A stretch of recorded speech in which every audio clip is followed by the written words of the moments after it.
Selamat kepada Joe Biden sebagai POTUS. Sehubungan dengan jabatan strategis dan penting tersebut, kita harus baca dan antisipasi apa yang dilakukan dalam masa jabatannya setelah menjadi Presiden Amerika ke-46 semenjak dilantik nanti 20 Januari 2021. Kita harus bisa menjawab apa efeknya untuk dunia, apa pengaruhnya untuk Indonesia, dan bagaimana negara Amerika ke depan memainkan dunia. Saya selaku pendukung Trump, juga sebagai sesama anti-globalis dan anti-komunis, harus mengakui perjuangan Trump selesai. Namun, konsep bernegara Trump tetap menjadi salah satu acuan saya bernegara yang memilih alasan atau aliran patriotik nasionalis. Sebagaimana semua sahabat pasti tahu, ke depan saya pasti tetap anti-globalis, anti-kapitalis elitis, dan anti-komunis. Prinsip ini akan saya terus pegang walaupun hanya sendirian. Itulah sikap bernegara saya. Sekedar mengingat informasi yang lainnya lagi. Dalam hal pilihan politik, maka strategi Bernie Sanders, kader Partai Demokrat yang kalah oleh Biden dalam pemilihan Partai Demokrat, adalah kebijakan dalam negerinya yang saya sangat suka. Jadi, dalam Mardigo Nation, kebijakan luar negerinya ala Trump patriotik nasionalis yang akan kita ambil. Dalam kebijakan dalam negeri, MMT-nya ala Bernie Sanders yang kita ambil. Kembali ke Joe Biden sebagai Presiden Amerika. Maka, seperti halnya manusia yang punya pengalaman bernegara yang panjang,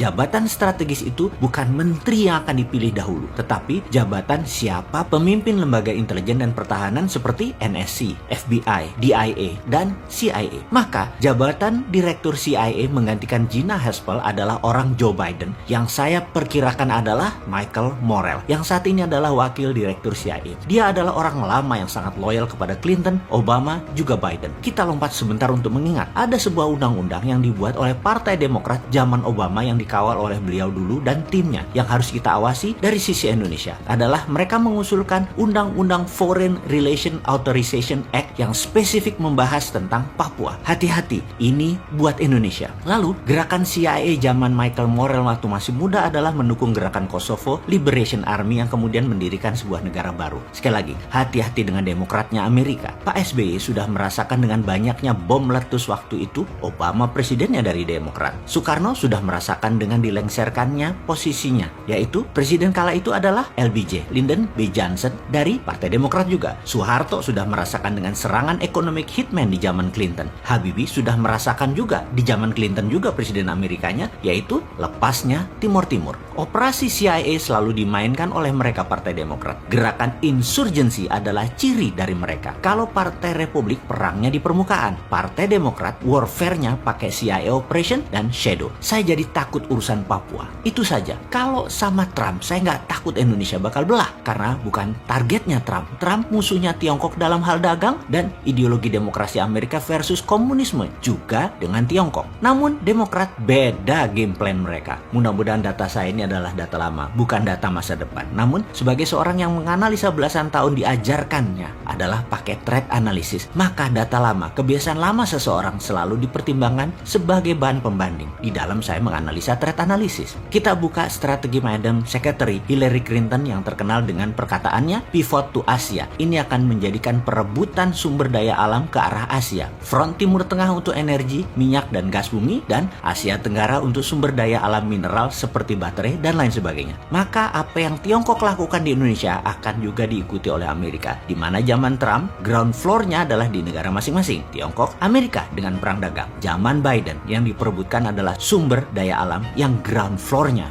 bisa-bisa negara penghasil. Perangnya kalau minyak bumi, ya dar-der-dornya di Timur Tengah. Maka sumber daya alam mineral, non-fossil oil, jangan-jangan dar-der-dornya di Indonesia. Ini harus distrategikan. Ini harus dibuat counter insurgensinya. Cara tekan Indonesia, yaitu dengan Papua dan GAM dimainkan lagi oleh mereka. Ini cara klasik Demokrat. Sehubungan dengan hal ini, sengaja kita buka ke publik informasi seperti ini agar bernegara kita bisa melihat sisi lain, sisi ancaman. Jadi, wahai pejabat, pastikan kebijakan Anda menguntungkan rakyat dan membuat negara Indonesia selalu utuh. Hati-hati dengan shadow-nya Biden Partai Demokrat tersebut. Jangan sampai pada bingung terus nanti minta Bosman jadi wamennya Menhan. Kan ora cocok, Cak.